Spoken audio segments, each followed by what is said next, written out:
First of all, number one, let me make it clear, I'm not a farmer. You can tell, you see, my tan goes all the way up.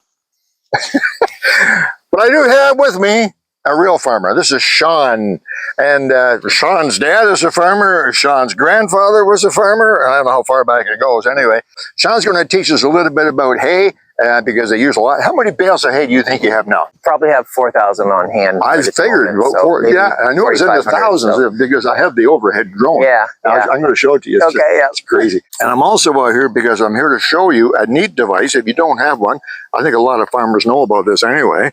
But this particular one is really, really slick. It's called a moisture meter. It's that simple. This is from our very good friends at Friday Parts, fridayparts.com. Comes in a nice, strong nylon bag with zippered up with instructions and everything else. And there it is. You have one of these already? Yeah, we do. An older version. So. I think it's pretty common. Yeah. Yeah, because moisture in hay is basically really important. It is, yeah, especially for keeping the quality of the hay. After they bale it, then they can wrap it. And they wrap it in plastic, seal it up. So all these are all bales that have been wrapped in plastic. We'll talk about that in just a moment.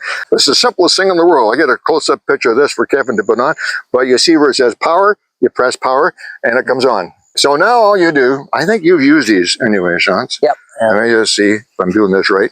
That's an old bale at the end. So okay, yep. Well, there's wrapped. Yeah. That's what I wanted. Do you have a new wrapped one or no? Yeah, they're in behind, so we'd have to. So that says 13.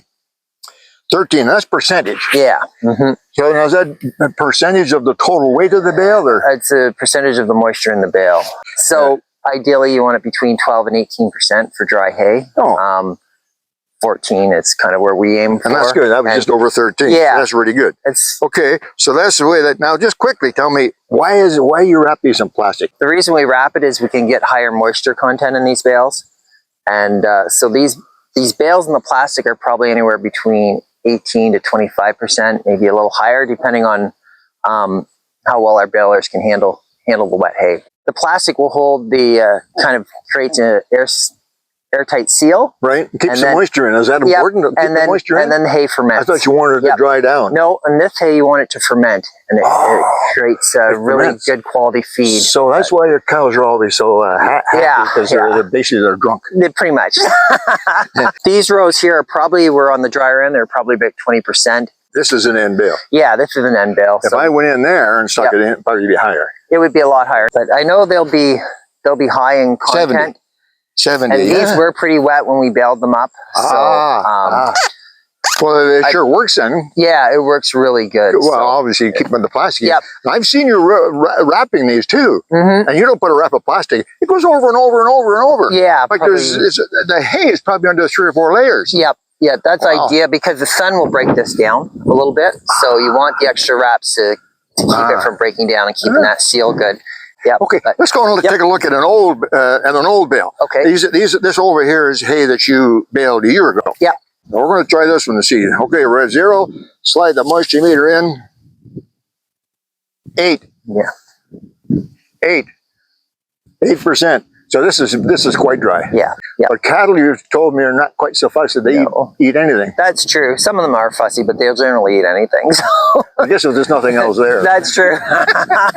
But so the moisture content, even though you'll use these. Yeah, we will. So you'll use these first. Yeah, we'll try to use them up, especially when we're drying up the cows, because as they age, they do lose a bit of their nutrients. So this won't be quite as good as this year's hay. But if you have, am I safe to assume that if you have pregnant cows, then you tend to give them good hay, as good as you can? Basically, yeah. Except really close to calving time, we want them to have kind of average hay, because if they get too good of a quality hay, they'll make too big of a calf, and that's a problem at calving time. So well, it would be. It would hurt like hell. As if the cow is getting close to delivering, you cut her off. Basically, so the calf doesn't get too big and hurt her. Yeah, essentially. So okay, well, so this wrapped hay will feed in the really coldest part of the year, in our best hays, and then as we get closer to calving, we'll cut it back. And we also use this old hay when we're drying up the cows. So when we wean the calves, we'll take the calves away from their cows. We want them to dry up their milk, so we'll put them on the older hay, which helps kind of accelerate. Don't you want them to have milk?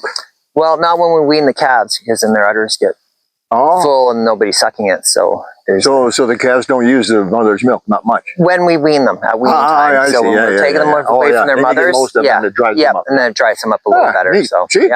So I'll tell you, I learned so much from a farmer. I'll tell you. Okay, let's go and find a freshly baled hay. We'll go out in the middle of the field. Yeah, in the field here. Okay. So this is quite fresh. I want to try the same thing, and we'll see how they all compare. Okay? Yep. Like this.